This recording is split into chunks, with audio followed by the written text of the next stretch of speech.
Welcome to the Anchor Review. I am Docker Dan. We're all new here, so let me explain what this channel actually is and how I'm trying to give a different take on football fan content. A lot of shows are fans that, quite biased, try not to upset their fan base or team. I'm going to be sticking away from that. So I'm nearly getting near my 40s, and I've spent a lot of time hearing that next year is the year. And I'm a long-suffering fan, but I feel like that my thoughts, opinions, and perspectives are quite fair. So next year is the year for me to start up my own little segment, vodcast or whatever. So I'm going to be giving a weekly preview of every game and rank the team. Now, most footy ratings and numbers, they tell you who got the ball, moments, like, again, 30 touches is 30 touches, but, were they costly, how smart, and did it change the flow of the game?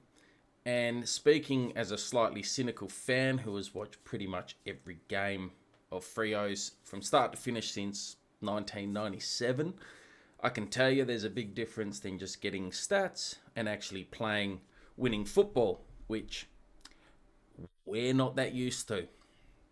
So the Anchor Review is different. It's built around impact. It's built around real moments, momentum swings, pressure, reliability, and basically that Docker football that they keep telling us that they're going to be playing and how they're going to do it. And, like this is going to be trying to hold them accountable. So each week or each game, when we do the main episode of the Anchor Review, there are three main rankings, and every player, and including the coach, because you hear media say Freo fans turn on Justin Longmuir really quick. But it feels like we're sometimes legit in saying that, but to test that, he's going to be included. So each player will have a different total of votes from 1 to 24. 24 being the best on ground. We will get to that very shortly. There are also 5 individual honours every week for the 23 or 24 players and coach. 4 of them are ones that you'd want, and the final one, well, let's just say that us long-term Freo fans can relate to it more than we'd like. So I'll go through it all now, and if you didn't guess, the segment will be called The Anchor Review. So I've tried to stick with the anchor and ship theme throughout. So the 3 main rankings that you have here is the top tier. This is 18 to 24 points.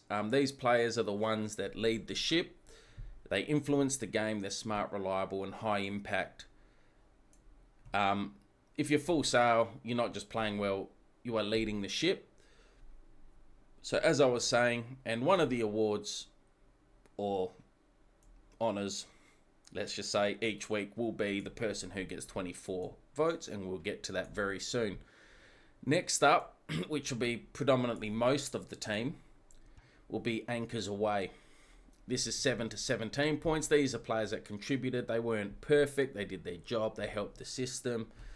Obviously, the higher the points, the better performance. So, if you get 16 or 17, you're probably unlucky to miss out on full sale. But then again, there would be 6 more players that are more worthy of it. There's going to be times during the week where it's really tough. If there's a nice even spread of players, but we'll worry about that when we get to it. So anyways, it says if your Anchors Aweigh, you've kept us moving in the right direction. And then finally, for the 1 to 6 or 1 to 7, we have Anchored. These are the ones that, well, as you can see here, it's not just the bad games. In fact, I might just have to move my picture for a second.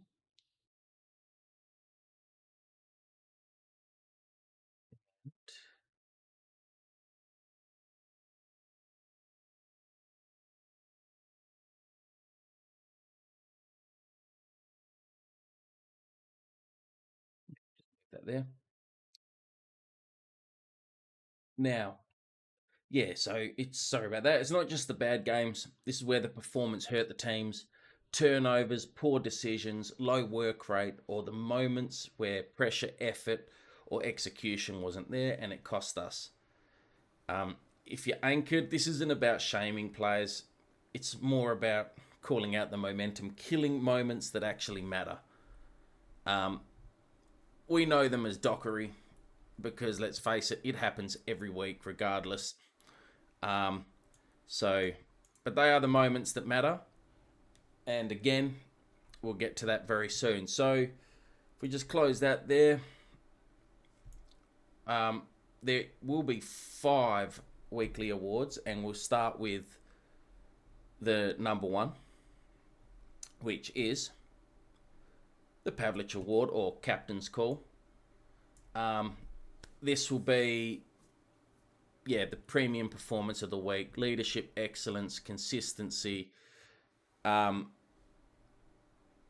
This goes to the best player overall, the one who led from the front and played the most complete game. Now, whether that's Sarong having 35 touches and 14 clearances, or if it's someone like Jordan Clark, who may have only had 24 touches, 20 of them were kicks and gained 800 metres, I'm not going on stats. I'm going on the actual influence and leadership. Like there's a couple of games there where Jordan Clark didn't even get a look in, but he kept us in the game with just that pure determination and winning the contest when maybe there was only 4 people on the field that were at the time. So it's not going to just be whoever gets the most stats. Number 2, we're going back a little bit in time here. The Waterhouse Award. Now, this is for the flash of brilliance or the inconsistency. So, there'll be sometimes a player that just steps up and has just one good game and you think, where the hell did that come from? Or someone that has sort of had a bad game or two and then bounces back with a big performance after a quiet few weeks, or vice versa. So, and he was a lot like that other than his main season when he kicked 54 goals or something. But even then there was a lot of, he'd kick 5 goals and then he'd kick 4 behinds. So this is going to be the sort of up and down, but that surprise spark, bounce back game, the inconsistent one. The next up is always a fan favourite, and it's going to take some beating, is the Ballantyne Award. The pressure, the hunger, annoying the opposition, tackles, chase, niggle. That never say die or pest energy.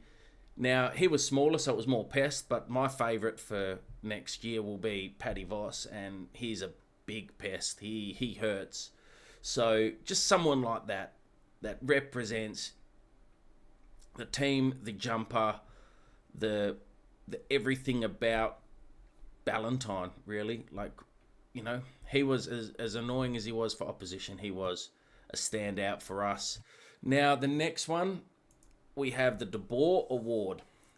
Back from that era when we were doing well as well back then. I've gone for a lot of them, I think, other than Waterhouse, who went back one more. Team first, stat second. There's really not much else. The player who does the 1%er is chasing team success rather than the stats. The one where he would rather lay a shepherd or block an opposition so a teammate can get a run goal side. That sort of thing we'll be looking for throughout the year. And De Boer summed that up. His whole career was dedicated to the team. There was a couple more around that time, but I've gone with De Boer because I just couldn't think of a better person for that one. And finally, the one that you don't want to get. The Tommy Sheridan moment. The man overboard, the most dockery moment of the week. Now, we can all remember 2015 prelim final. We kicked a goal. I think it was Walters dribbled one through. Then Walters had another shot missed. And Barlow had a set shot missed. And then Mzungu went to switch the ball to the top of the 50. Uncontested mark. Sheridan dropped it. Rioli picks it up, snaps it. Now I was at that game, my heart's saying, we ended up losing by over 30 points. It just killed the game. So, that is what we're talking about. The clangor, the panic, and the unnecessarily caused panic. But it is that moment. The moment every Freo fan can feel their soul leaving their body. And it's not always that. Sometimes just the most what the fuck, heart-stopping, momentum-killing moment.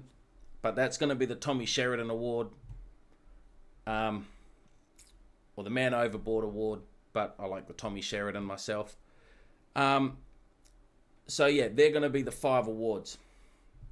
Now, as what I will do is we will sort of just, as I finish up here, at the end of the season, the player with the most Pav votes, well, he'll win the Pavlich Award or the captain's call. And then with the other individual awards, because they're only one person each week will be getting them, we'll pretty much total up to see who has the most. And if you've played more than 4 or 5 games, it'll go down to an average. So, if you play 6 games and you get it 4 times and you're operating at a percentage of 66.6%, then you're probably going to beat it over someone who's had it 5 times and played 20 games. And that will go for each and every one of those. I'd love to hear who you guys think might win those awards. Like, I have my own. I feel like the Ballantyne Award, that's Paddy Voss's to lose. I feel like the Waterhouse Award probably be Shy Bolton because he was a little bit inconsistent last year. And yeah, that flash of brilliance. The Tommy Sheridan moment, well, look, I would say Banfield, but at the same time, I also feel like Heath Chapman had some massive game-turning moments where he'd just get tackled and turn the ball over from holding the ball. But anyways, and the Boer Award, who would I think is the most? I mean, probably Josh Tracy. And the Pavlich Award, look, that would be either, again, Brayshaw with his tackling and chasing and his effort, or even, again, Josh Tracy, because he sometimes has really good... Anyways, who knows who's going to come in and play really well. Even Jordan Clark, he had an absolutely great year. Be keen to hear who you think and why. And, yeah, I mean, I'm looking forward to when the season starts, but until then, I'll be going through and evaluating each player's individual season last year and give it a rating between 1 and 100. So keep an eye out for that when I start dropping those videos. And until then, hit subscribe, hit that like button, and tell me your thoughts. And thank you very much for watching, and that's what the Anchor Review is going to be.